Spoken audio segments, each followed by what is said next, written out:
Hello everyone, welcome to the second session of Students Learning Seminar.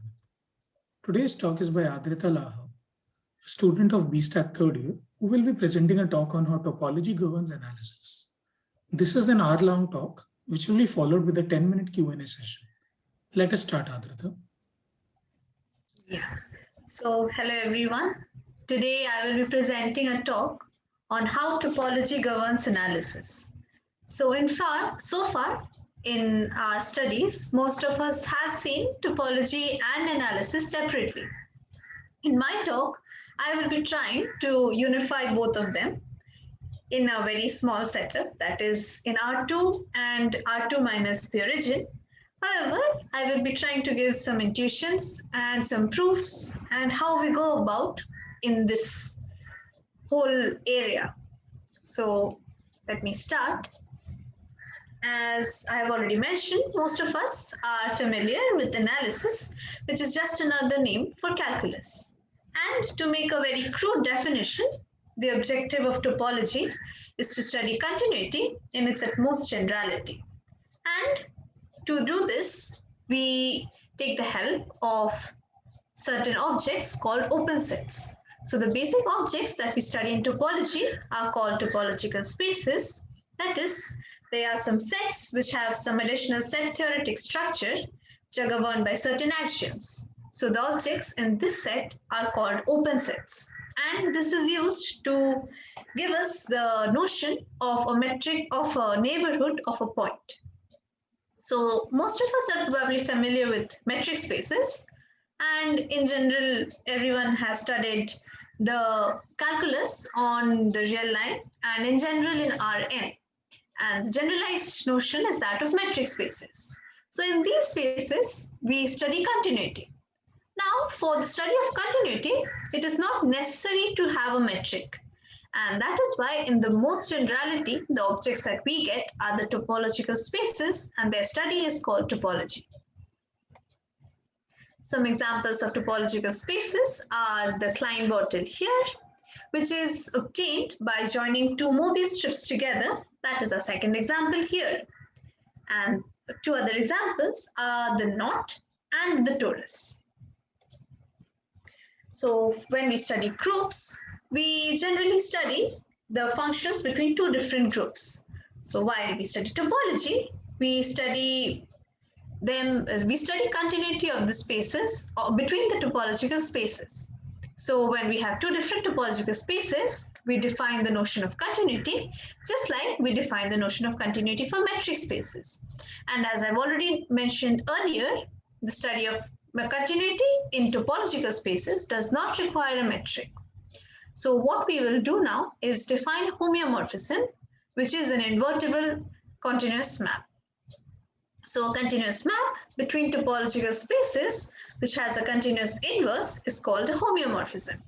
Now, like I was giving the analogy with groups, we study groups up to isomorphism, and hence we will study topological spaces up to homeomorphism. So why do we do this? We do this because two different topological spaces that are homeomorphic have the same properties. All the properties that are there for one group, like the continuous functions, connectivity, compactness, etc., follows through for all homeomorphic topological spaces to that group. Just like all the properties of groups can be transferred over to isomorphic groups via the isomorphism. So for example, a donut is homeomorphic to a coffee cup. So as we can see from this series of pictures, we can deform a donut to make it shaped like a coffee mug continuously. That is, we do not need to cut, tear, or stick other parts together.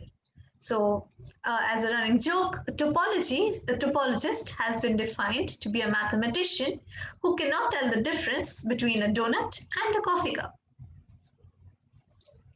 Now we define the concept of topological invariance. So properties like connectedness, compactness, which are preserved under homeomorphisms, are called topological invariants. So like I mentioned earlier, homeomorphisms are introduced to study topological spaces, and We study them, the topological spaces up to homeomorphisms, because they preserve some topological characteristics. So in our talk, we shall define topological invariant called homology and how it affects the solvability of a problem in calculus. So what exactly is the problem that we are trying to solve here? The statement of the problem is as follows. First, we define certain things in several variable calculus. First is the smooth vector field Vx comma y equal to Px comma y comma Qx comma y on an open subset X of R2. So what is a smooth vector field? A smooth vector field is a vector field V, which is in which the component functions P and Q are infinitely continuously differentiable, that is C infinity. And for brevity of notation, we just call them smooth vector fields from now on. Now, when dealing with these vector fields, a very natural question that arises is whether there exists a potential function for this vector field. In other words, does there exist a smooth function phi on X such that P is equal to del phi del X and Q is equal to del phi del Y, which holds identically all over U? This can be restated in an abbreviated manner as follows, that does there exist a smooth function phi such that V is equal to grad phi for the function phi which holds over all of X. Now, why suddenly are we interested in a potential function? We are interested in finding the work done in moving along a smooth path gamma. For us, those who are interested in physics, this is exactly like the definition of work done that we have studied so far. So if gamma is defined to be a smooth curve on the interval 0, 1 to x, where gamma t is equal to gamma 1t, gamma 2t is a smooth function of t, and then gamma is a smooth path joining p and q, where p is equal to gamma of 0 and q is equal to gamma of t. So what is gamma? Gamma is a path joining 2 points in the plane. Then the work done when we move along the path gamma in the field V is the integral, which we define as integral of V over gamma to be integral of V gamma t dot d gamma dt over 0 to 1. This is just the dot product in R2, which expands out to be P gamma t d gamma 1 dt plus Q gamma t d gamma 2 dt in the interval 0 to 1. Now, if we have a potential function phi which satisfies the equation V equal to grad phi, we get integral of V over gamma to be equal to integral from 0 to 1 d phi gamma t dt, which is exactly equal to phi of gamma 1 minus phi of gamma 0, which we obtained from the fundamental theorem of calculus. And this is equal to phi of q minus phi of p. Now, what we have seen here is that instead of integrating a vector valued function, we just need to obtain the value of a scalar valued function at exactly 2 points. So this decreases our computation by a lot and allows us to find different integrals in very small steps. So to sum up of what we have done so far is that the work done along a path is just the difference of the values of the potential function at the endpoints of the path and is independent of the path. Now, some consequences of the fact that we have observed above is first, the work done in moving along a smooth loop is 0. So if we take a loop, that is start from a point and come back to the same point, then the work done when we travel along the whole loop is 0. The second corollary is since phi is smooth, that is it is infinitely differentiable in x, we can differentiate the functions p and q and write del q del x to be equal to del 2 phi del x del y.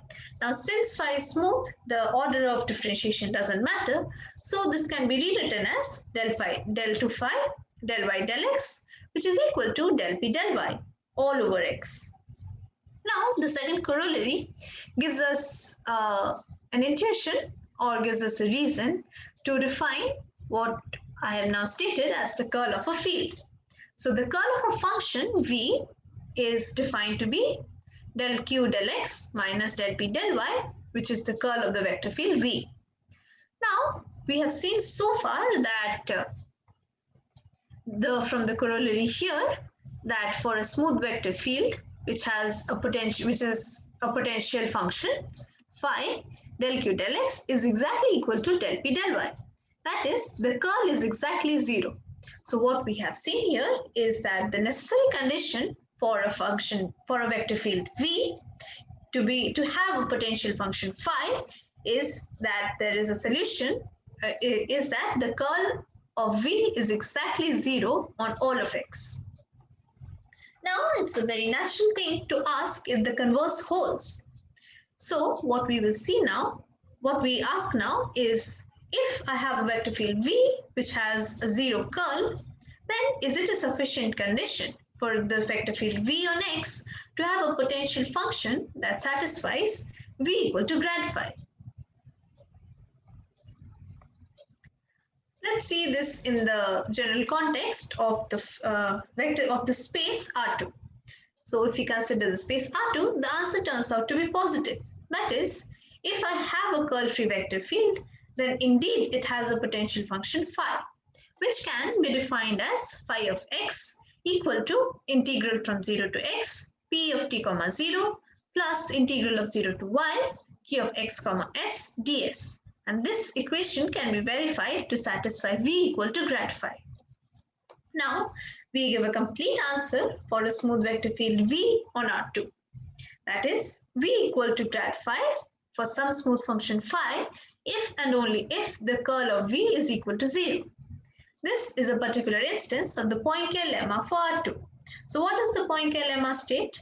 The Poincare lemma states that if I have any open convex, in fact star-like shape, a star-like open set in R2, then any smooth function v, any smooth vector field v with curl 0 is the gradient of a potential function if and only if the curl of the vector field is 0. Now, so far whatever we have seen is just applying calculus and analysis on different functions to obtain some integrals. Where did topology affect this? To see this, consider the vector field omega on the set x, which is the punctured plane r minus the origin, to be defined as omega of x comma y equal to minus phi by x square plus y square, comma x by x square plus y square. Note that omega has a singularity at the origin. What does this mean? This means that in no way can I extend omega to all of R in a continuous smooth manner. So note that omega is a curl-free vector field on X, and again we can ask the same question for omega. That is omega equal to grad phi for some smooth function phi on X?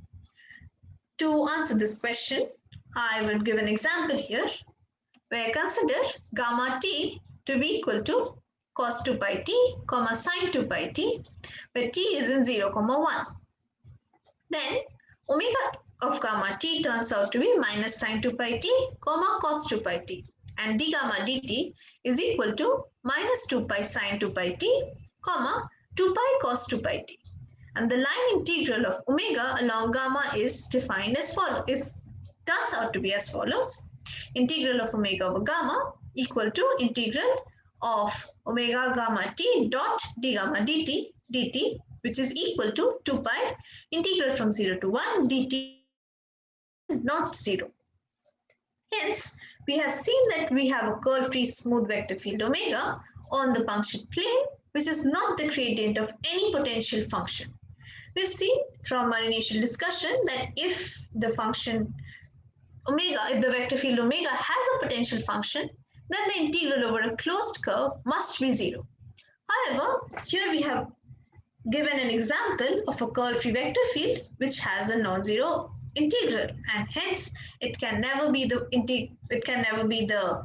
gradient of a potential function. So we see that just a single puncture in the whole plane R2 gives us a completely different answer to a question. So how did this come into play? To quantify this exactly in mathematical terms, we need to develop some machinery in the field of topology that we will do next. So first, we define a path. Just like in our real lives, our path here in R2 is defined to be a curve that joins 2 points x, p and q. So what we define here is a piecewise smooth path, which we will simply refer to as paths in x to be a map gamma from 0, 1 to x, such that gamma is continuous and gamma is piecewise smooth on a partition of the unit interval 0, 1, such that it is smooth on each of the subintervals ij, aj, aj plus 1. That is, we divide the interval 0, 1 into some finite number of subpaths, and on each subpath, the path gamma is smooth. Now we give some more definitions. It is gamma 0 is called the initial point, and gamma 1 is called the end point of gamma. The inverse path to gamma is the path gamma inverse, defined by gamma inverse of t equal to gamma of 1 minus t. A point to note here is that gamma inverse is not an inverse function of the function gamma. Gamma inverse is just used to denote the inverse of a path. That is, if the path gamma joins the point p and q, then the path gamma inverse joins the point q and p exactly in the same manner but in the opposite direction. A loop is a path whose initial and end points are the same point x, and then we call the loop gamma to be based at x. We define some more paths. So for this, we take two loops, gamma and tau, which are two paths that have such that the endpoint of gamma is the initial point of tau. So what do we take here? We take two paths, gamma and tau, such that gamma starts at p and ends at q, and tau starts at q and ends at r. Now we want to define a composite path such that we start at p and end at r. So what do? We paste the two paths, gamma and tau, at the point q. So this is defined as the composite path, gamma star tau, which is defined by gamma star tau t equal to gamma of 2t for t in 0 to half, and tau of 2t minus 1 for t in half to 1. And finally, a constant path cx is a point at a point x in the open set x is defined by cxt equal to x for all t in 0, 1. That is, we just denote the single point in the plane R2 to be a path which we call this constant path at x. Now we give a final definition for path connectedness. So as the name suggests, a path connected open subset of R2 is such that if we are given 2 points p and q in x, we can join them by a path. Okay. Now we would like to integrate on paths. So given a smooth vector field v, which is equal to p comma q as we had defined earlier on x, a piecewise smooth path gamma in x, we can define the following line integral.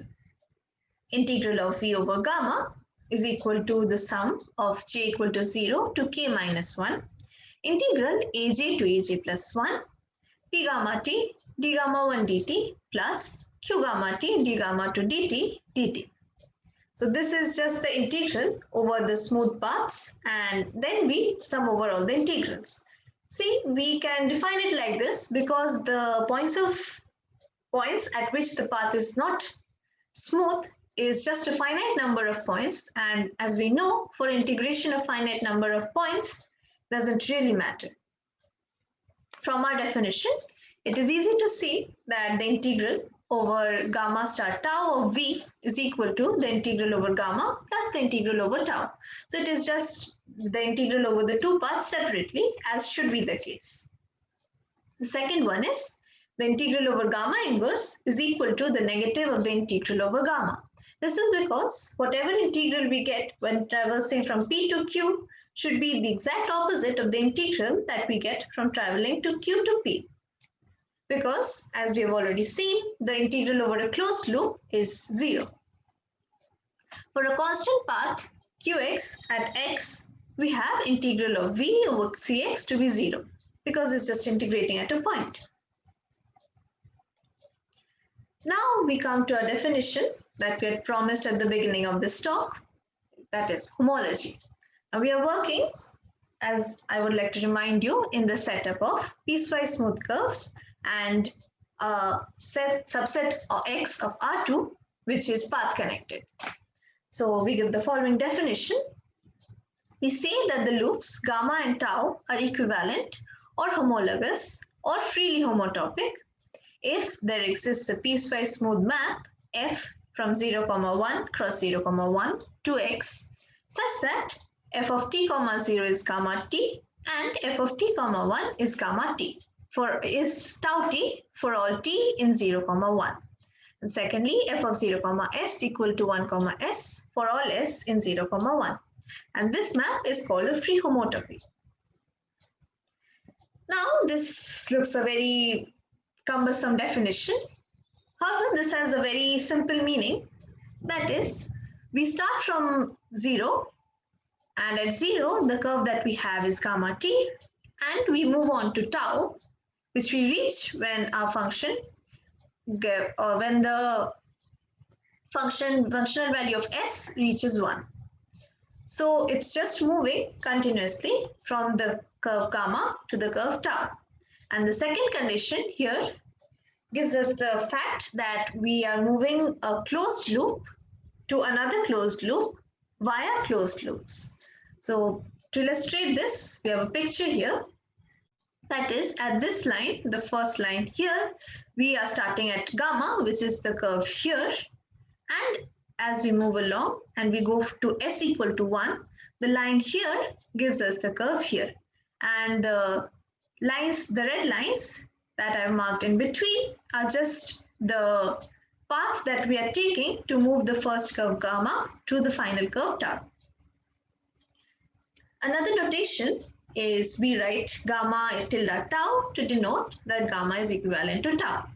And we can verify that this equivalence is indeed an equivalence relation on the space of all the loops that we have in the open space X. Now, given a loop gamma in X and an arbitrary point X in X, there is a loop gamma tilde, which is equivalent to gamma, and gamma tilde is based on X. That is, given any point X in X, we can move our loop gamma to the point X in a continuous manner to obtain gamma tilde. So to do this, we can take a fixed path gamma joining X to Y, where Y is equal to gamma 0 equal to gamma 1, and define gamma tilde equal to sigma gamma inverse. So I would like to illustrate this with a picture. So if we have a loop gamma here and a point here where we want to move the curve gamma, so this is our gamma and this is our point Y, and this is X where gamma is based, then we can join X to Y because our space X is path connected.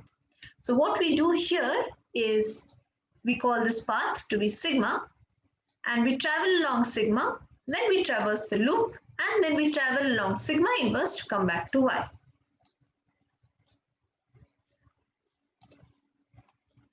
Okay. Now continuing. So because of this, we can compose equivalent classes of loops. So if gamma and tau represent two equivalence classes, we can assume without loss of generality that gamma and tau are based at the same point as we have seen above, and we can define gamma plus tau to be the equivalence class of gamma star tau. Now this operation is well defined. That is, if we have equivalent curves, gamma equivalent to gamma prime, tau equivalent to tau prime, then that implies gamma star tau is equivalent to gamma star tau prime, which is proved by essentially pasting homotopies. Also, it is easy to see that the operation plus is abelian.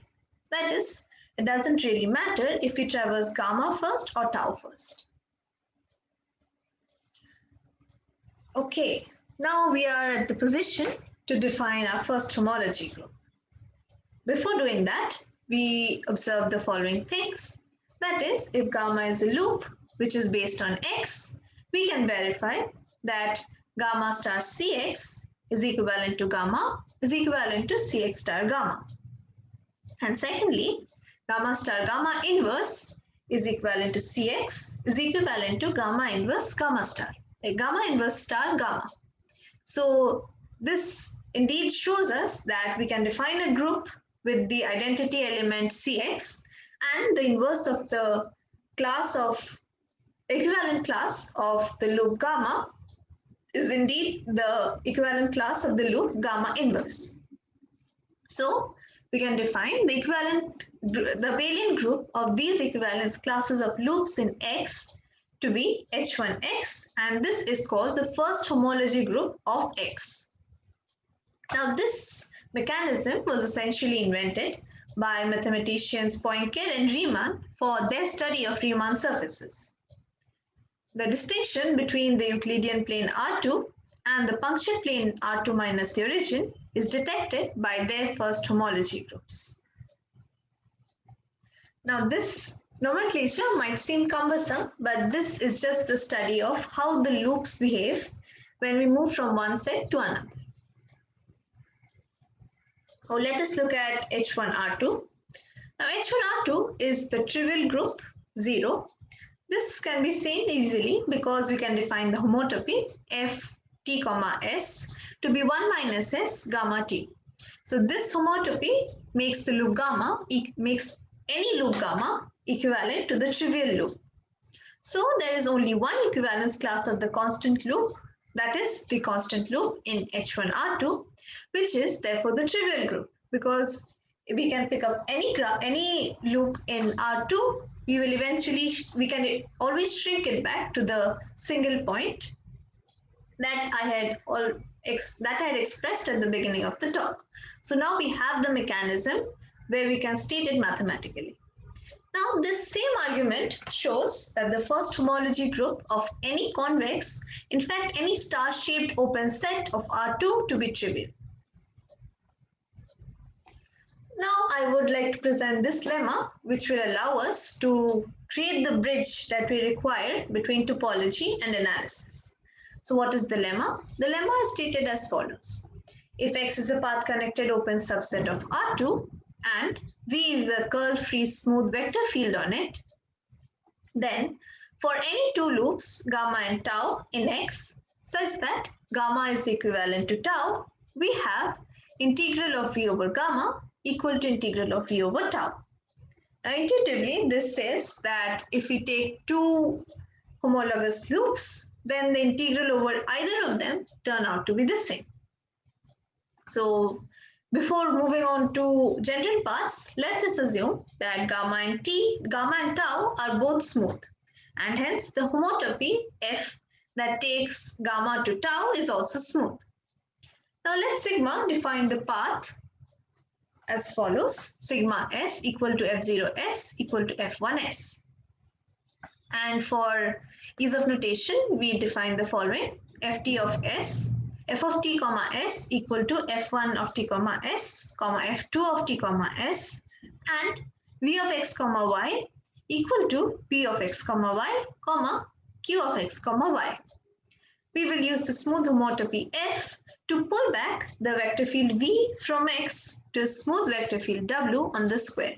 So what what we are trying to do is that we take the vector field V in X and we try to define a vector field W on the unit square 0, 1 cross 0, 1 and do our work in the space of the unit square which we are familiar with.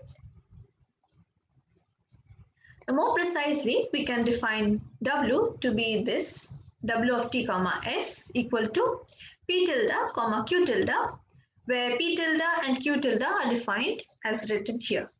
Now here I would like to introduce another notation, which is again for brevity. So if we have a function f, then we define the partial differentiation with respect to t, del t of f, to be f subscript of t.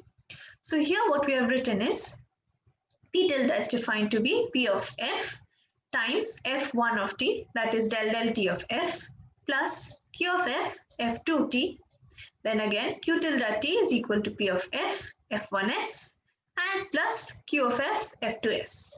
Now, this notation might look very cumbersome and it has appeared all of a sudden from nowhere, but actually we have obtained this from substituting f1 for x and f2 for y, that is we have performed a change of variables in the differential p dx plus q dy, and then reading the coefficients of ds and dt in the resulting differential. Further, using the chain rule, we can directly compute the curl of w. So curl of w is equal to qt tilde plus ps tilde, which is equal to, again, by substituting the change of variables, we get qsf minus pyf times the second expression. Now note that we know v is curl free, so that implies qx equal to py. So qx minus py equal to 0. So using the first term, we can take f as common, and then we see this is just qx minus py, and hence this expression is 0. And thus from this, we can conclude that w on the unit square is also curl free. Now, by Green's theorem, we have 0 equal to the integral over the unit square of the function qt tilde minus ps tilde dt ds to be the line integral of w along the boundary of the unit square, which we have written in terms of all the 4 edges of the square. And then again, performing a change of variables, we get the first term to be equal to integral of v over gamma plus the integral of v over sigma minus the integral of v over tau minus the integral of v over sigma. See that the integral over sigma has 2 signs, positive and negative, so they cancel out. So this turns out to be integral of v over gamma minus integral of v over tau. And hence, for smooth curves, we have proved our lemma, that is the integral of v over gamma is equal to the integral of v over tau. Now, before proceeding to the general curves, I would like to remark that we can avoid the calculation using Green's theorem by using the fact that w is curl free on 0, 1 cross 0, 1, which implies the existence of potential function psi that we can construct exactly as we did for R2 when I was describing the existence of potential function for R2. And then the second equation above, that is this equation, is true, and hence the line integral of w on the closed loop defined by the counterclockwise boundary of the unit square will have to be 0. Now moving on to the general path piecewise smooth curves, what we can do is we can subdivide our unit square into small subsquares, and on each subsquare we can have our path to be smooth. And then we can replace the integral of curl of w on each subsquare by a line integral of w on its boundary. And hence, the line integral on all the internal edges, that is, whenever we have these edges, they overlap in 2 squares and they are in the opposite direction, so they cancel out. And what remains in the end is therefore the line integral of w on the boundary of the unit square. And hence, this proves our lemma. So once again, before moving on, I would like to repeat the lemma. That is, if we have 2 homotopic loops, gamma and tau, then the integral of v over gamma is equal to the integral of v over tau. Now, so we have seen a lot of technical machinery. So let's go back to the earlier discussion that we were having. Now, for the solution of the problem for the space R2, we can use the above lemma and the concept of homotopies to note that since every loop in R2 is equivalent to the constant or the trivial loop, then by lemma 1, the line integral of a curl-free vector field along any loop is equal to the line integral around the constant loop, which is 0. Further, if gamma 1 and gamma 2 are 2 paths joining the point P to the point Q in R2, then we can define the closed path gamma to be the path from P to Q, gamma 1, and then back from Q to P, gamma 2 inverse to be the loop that is based at P. And so we get 0 equal to integral of V over gamma to be equal to the integral of V over gamma 1 minus the integral of V of gamma 2 for a curl-free vector field V. This implies that the work done along a path in a curl-free field depends only on the endpoints of the path. Now, for a conclusion, we state again that for a curl-free vector field V on R2, we may define the potential function phi to be equal to integral of V over gamma, where gamma is the path joining a predetermined point P to the moving point Q, and we can choose any such path. So when we move on to R2 minus the origin, we want to see what went wrong. So for the punctured plane, we have the curl-free vector field omega, as we had defined earlier, whose integral along the loop gamma is non-zero. So by lemma 1, this implies that this loop cannot be equivalent to the trivial loop. Otherwise, its integral would have to be equal to 0. In other words, the group H1 R2 minus 0, 0 is non-trivial. So we can consider the loops gamma nt equal to cos 2 pi nt, sin 2 pi nt for any integer n, and see that the integral of omega over gamma n is equal to 2 pi n.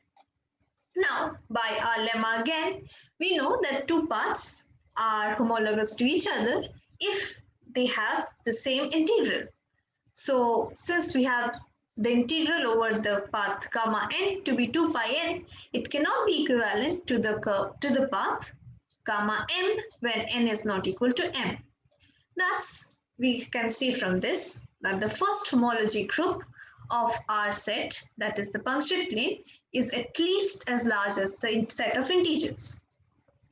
As it turns out that this inequality is actually an equality. That is, the first homology group of the punctured plane is exactly isomorphic to the set of integers, with the loop gamma n representing the integer n. So how do we define this isomorphism? We define this isomorphism by taking the bijective relation between gamma n and n. So every from this we can see that every loop gamma in the punctured plane is equivalent to some gamma n. And in view of lemma 1, the integer n is determined by the relation 2 pi n equal to integral of omega over gamma. Now this n is called the winding number of gamma about the point 0, 0.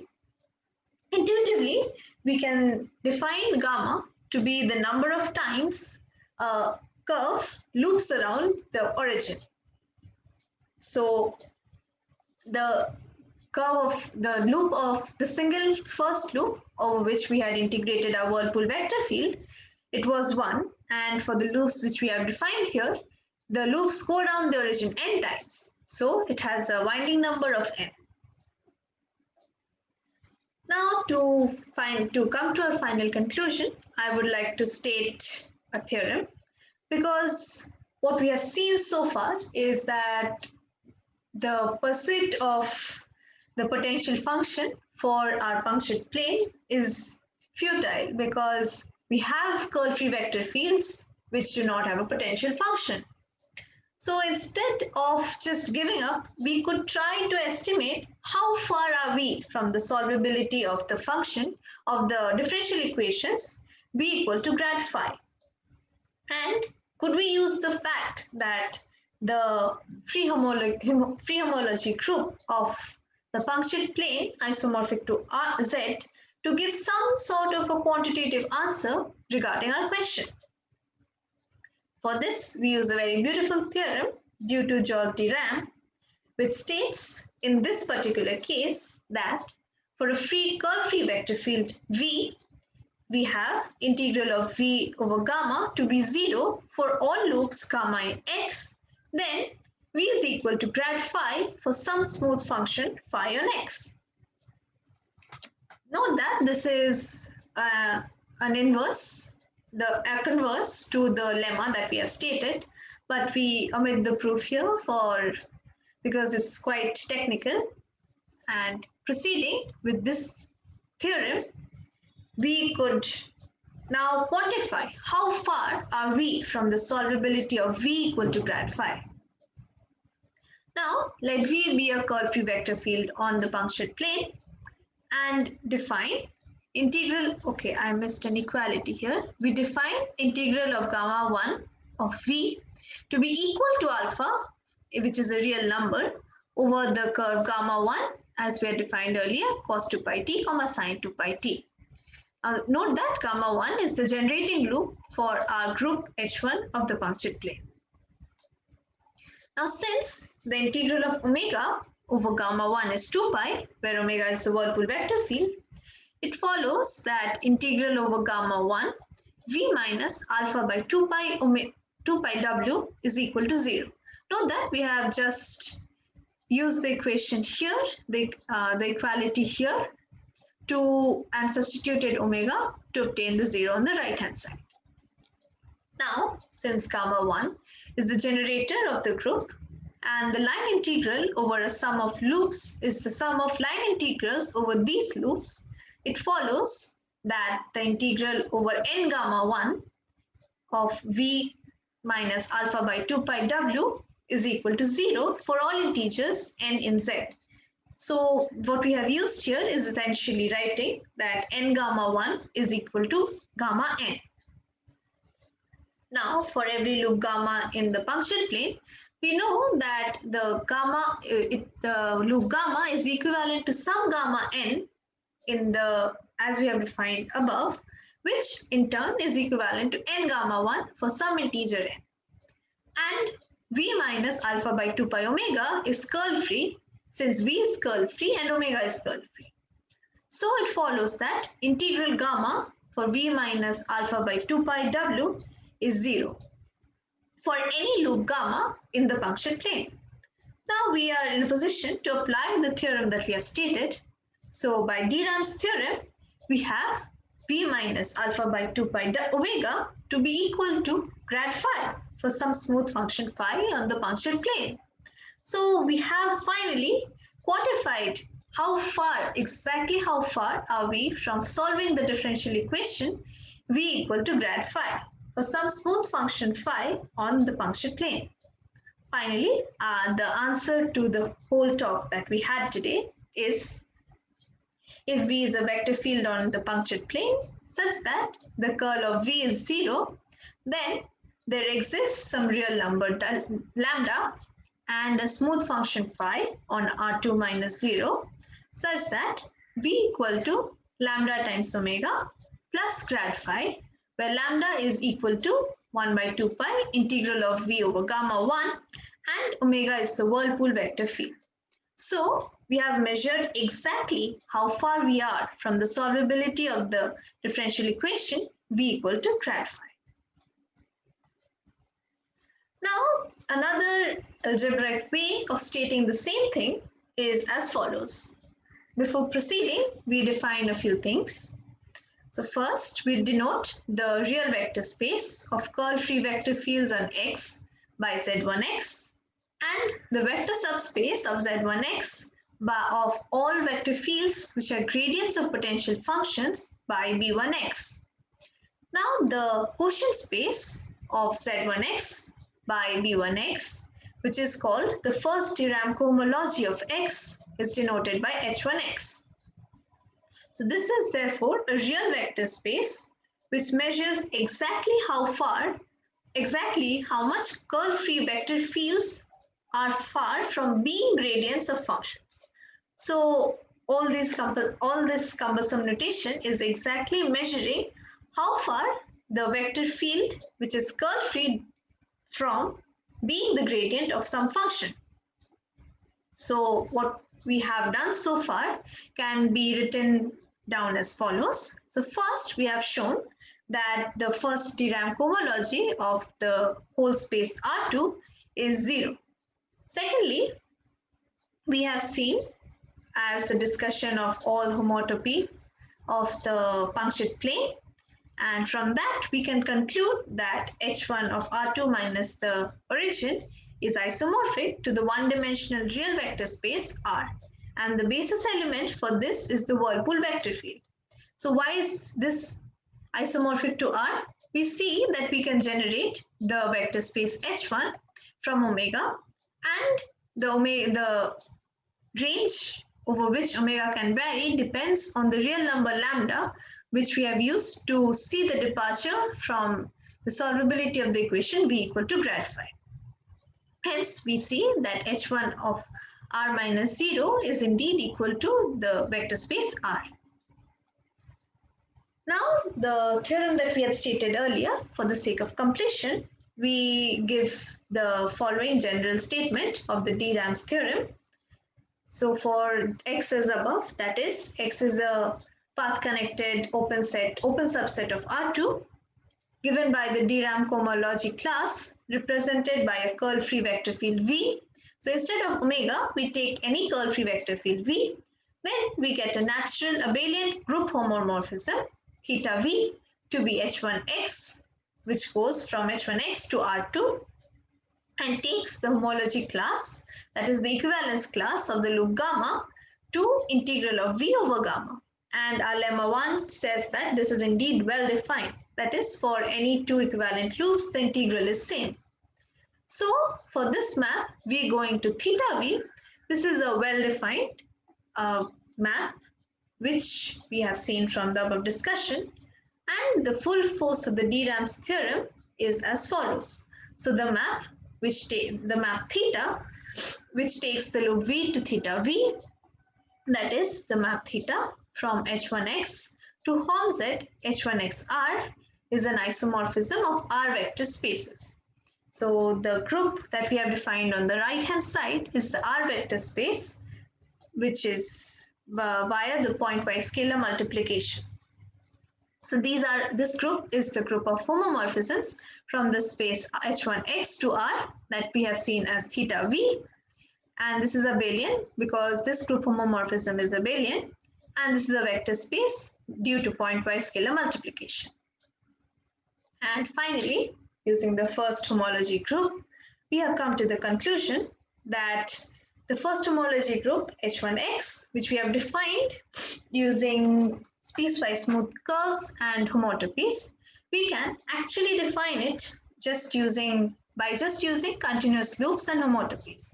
So for the case of R, most of us have probably already seen the Weierstrass approximation theorem, where we can approximate any continuous function using just polynomials, that is smooth maps. So for the general case as well, we have some approximation theorems that say that the homology remains unchanged. This clearly makes our space H1X a topological invariant, because we have seen that when we move under homeomorphisms, the space of H1 does not change. Then the de-Rham theorem that we have stated above asserts that the vector space H1X, which is actually a purely analytical object that governs the solvability of the system of first-order partial differential equations, is in fact a topological invariant. So the full force of de-Rham's theorem actually connects topology to analysis in the higher dimensions. So what we have done so far in our talk is just develop this for the basic case of the plane R2 and the punctured plane R2 minus the origin. Now, assuming the above statements, we can take any open star-like subset of R2 and we can punch out a closed disk, not just a single point, but a whole disk from its interior, and the space that we get has the exact same first de-Rham cohomology group as that of the punctured plane.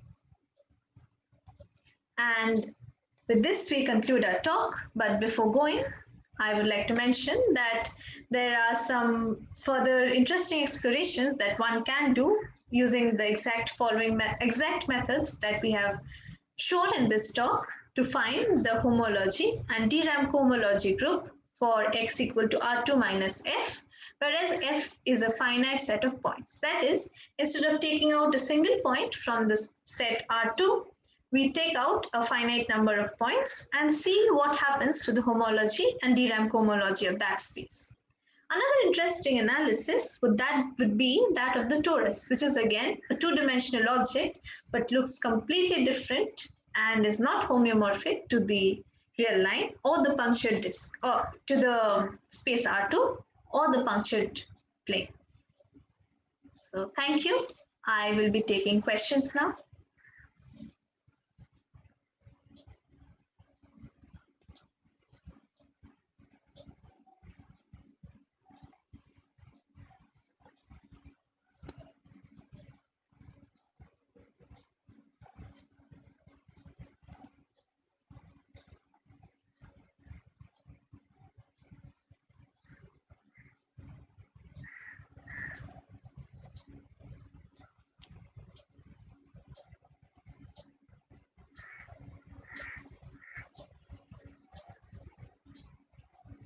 So it seems that there are no questions. I end my talk here. Thank you very much for attending. Now, I would like to invite you all to the next talk that we'll be having on the coming Saturday, which is by Srijit Mukherjee, who is in MStat second year, who will be presenting an interesting lecture on how to make our computer recognize our handwriting. So please come in to have another mesmerizing talk. Thank you very much.